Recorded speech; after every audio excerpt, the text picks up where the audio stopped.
Hey, hello everybody. Welcome to the Sound Test Room. Today we are taking a look at the brand new app from AudioThing called Taipei, which is based on a really old vintage piece of gear from the 60s. Okay, it's a noise reduction unit. But this takes one part of that unit. Okay, so it's based on the fact that the engineers back in the day used to use the encoder part of this unit and not the decoder part. So the encoder part would take this signal, do things to it. The encoder part would spit out the stuff with noise reduction, right? So you don't need to understand the math because it's irrelevant with this. This is the encoder part, the first part, the part that takes the signal, does stuff to it. And what the engineers realized that they could boost the top end of certain stuff without losing any, without introducing any other artifacts and stuff like this, right? Okay, so it's very cool. You have these 4 bands here, and these are filters. And each of these filters has a certain range. So band 1 has a low pass filter around 80 hertz, band 2 is slightly different. Band 2 results. I'm reading from the manual. It results in the results of the input signal minus bands 1 and 3. So it's essentially a band pass filter. You'll hear all this. You don't need to know all the techie stuff. I don't know it all.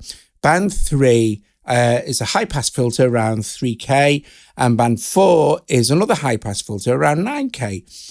This, you can boost the compression levels of the bands here. And these are the compressor, or the volume, if you like, and then mess around the compressor. This is just the noise. It's bypassed at the moment. And then you have a VU meter with either input or output options. You can have the direct signal, which whereas you're just going to hear what the unit is doing. And then if you have this in as well, you'll hear the whole thing, the mix. The mix is always going to have the direct signal in there as well, whether you have this in or out. So this direct signal here, if this is off and you're just listening to the noise reduction, then you'll still be able to mix back in your original signal. All that being said, how does it sound? It sounds bloody marvelous. It's great. This is the kind of plugin you think, do I really need this? Is this something else? Really? Really? So the purpose of this video is to see if it's good for you. It might not be, of course. Right, okay. All the usual AudioThing stuff. We can randomize, we can, oversampling, etc. Lock the parameter, everything that you get with AudioThing. Right, I've got this drum pattern. It's switched off at the moment, so bypassed. So I am using this vintage kit. So I'm going to bash it on, and you're hearing the compressed signal now as well. And this is just what the bands are doing in the compressor. Direct, take the noise reduction out. So this is the same as this.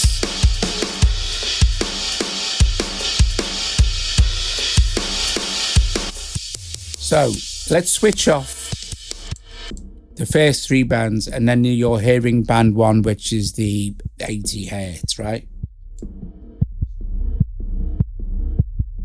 Let's bring in a top band. Let's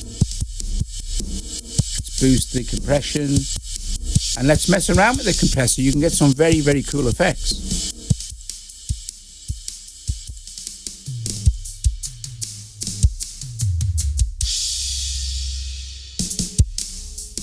Bring that back in.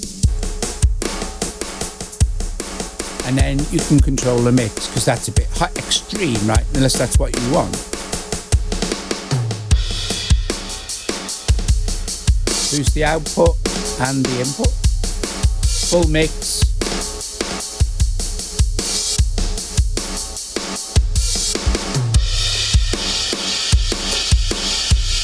Very, very cool.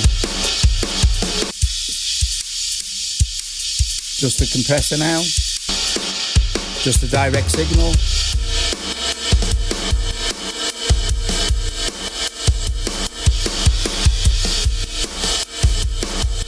very fast attack, fast release.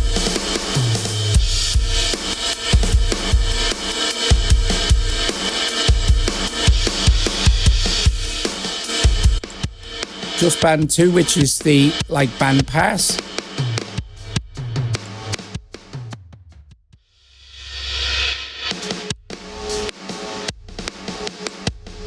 This noise, you probably wouldn't use this much, but it emulates the noise of the machine. Unless that's what you want, of course. Probably the type of thing I'd use. Thing in the direct as well, so the dry mix.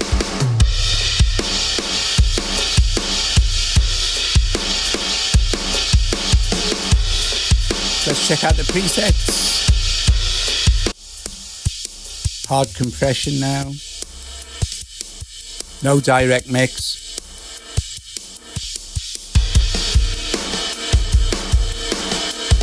God, it sounds great, doesn't it?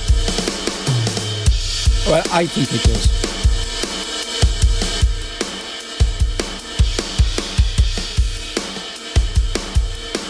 So one of the old tricks they used to do is drive vocal. Apparently they did this with John Lennon. Drive vocals through it, right, but only with bands 3 and 4 running through it. So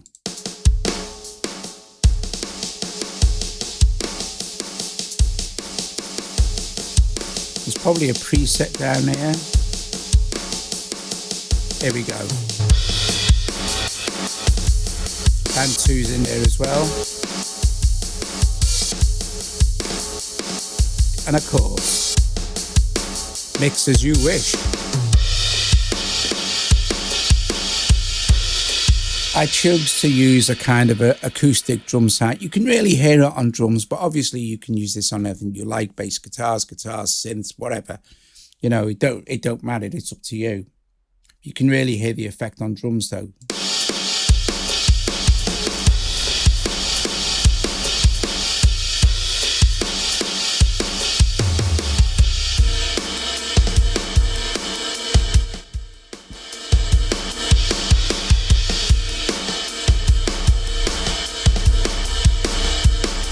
So you really got to feel it now on the bottom end bass.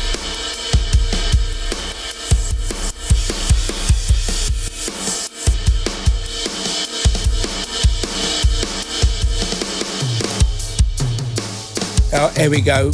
So the original vocal trick was to just use bands 3 and 4.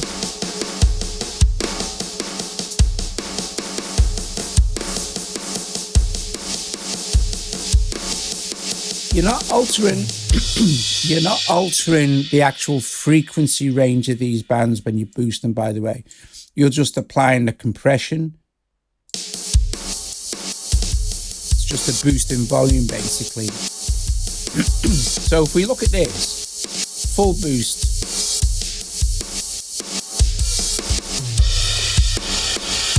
And then play with the compressor.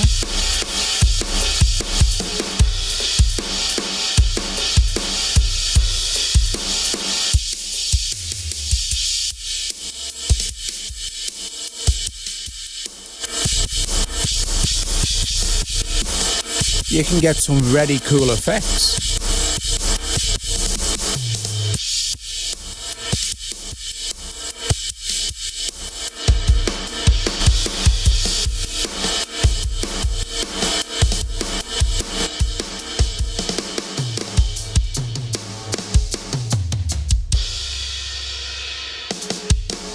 There's loads of really interesting stuff online as well. So what did it say here in the manual? So it says, right, okay. Let me just read this. So it says tricks or mods. The original noise reduction system released with different models between the 60s and 70s was quickly misused and modded by engineers to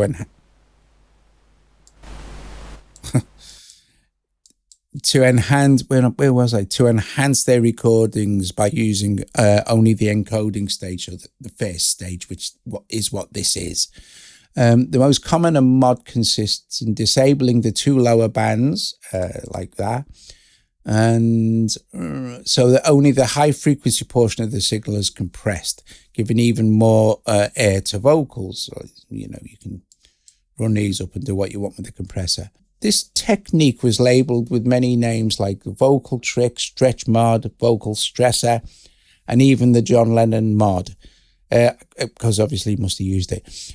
Type A gives you the ability to mod the unit by switching bands on and off, changing their gains, adjusting the compressor and attack and release for each parameter. So the wet signal contains a copy of the dry signal, so the direct signal, regardless of the mix control. Okay, so you can disable it by switching off the direct button. So if, like I said, when this is running, the mix, it's all there. You'll just control the mix of it until you want to disable it completely. So it says the difference between the direct signal and the dry signal, which you can dial in with the mix control, is that direct is also affected by the input control. Direct signal is also affected by the input control, while the dry signal is passed unchanged. Okay, let's carry on with some presets.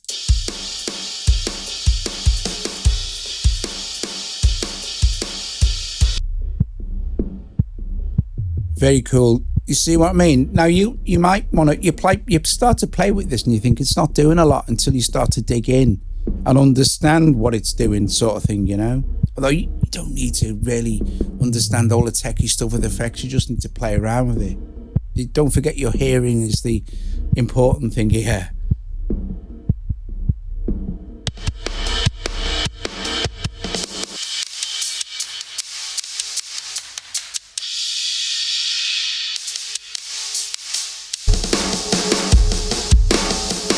Quite nice.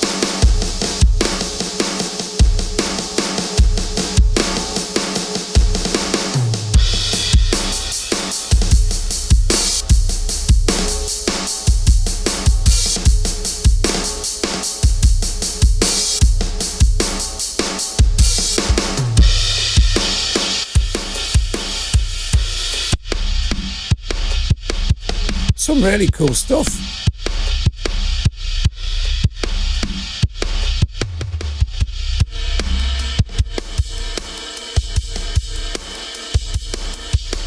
When you get a preset you like, it's cool to mess around with it as well.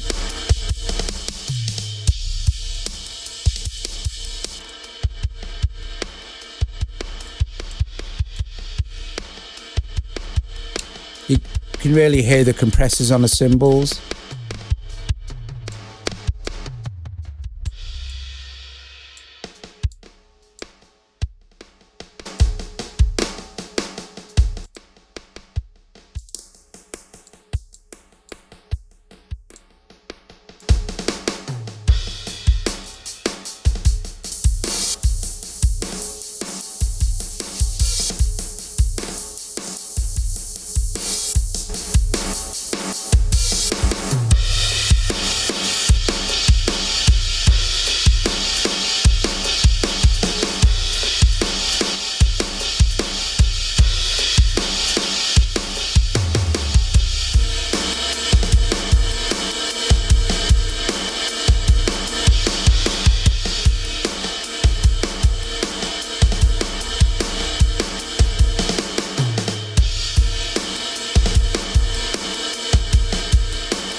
that. That is awesome. That is really great. It's like the best compressor that's not a compressor. If you listen to this on these fills, let's bring this in here. Let's have this loop over. It's 4 bars. Right, so let's rewind that. Listen to this go.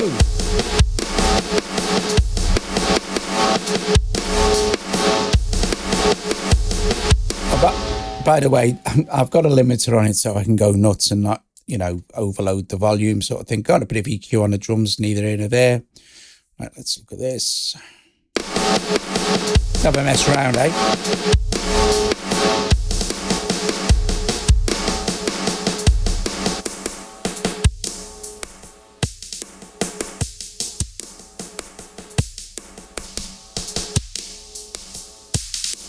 Full ball. Let's play around with the... don't forget we can also blend in the dry mix from here. Just bring it back in here.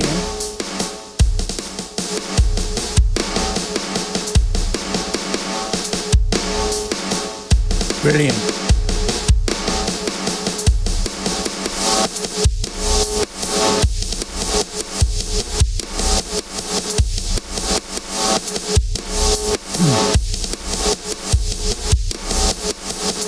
Awesome stuff.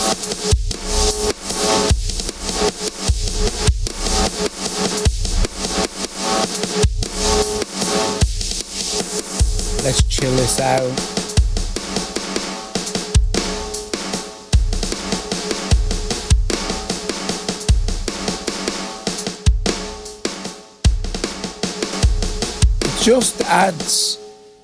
It just adds something on it. I know you can go extreme, but going really subtly will just give you that, little sparkle, Type A from AudioThing. I will put a link in the description. Top job, cool beans. I will see you guys later. Ta-da.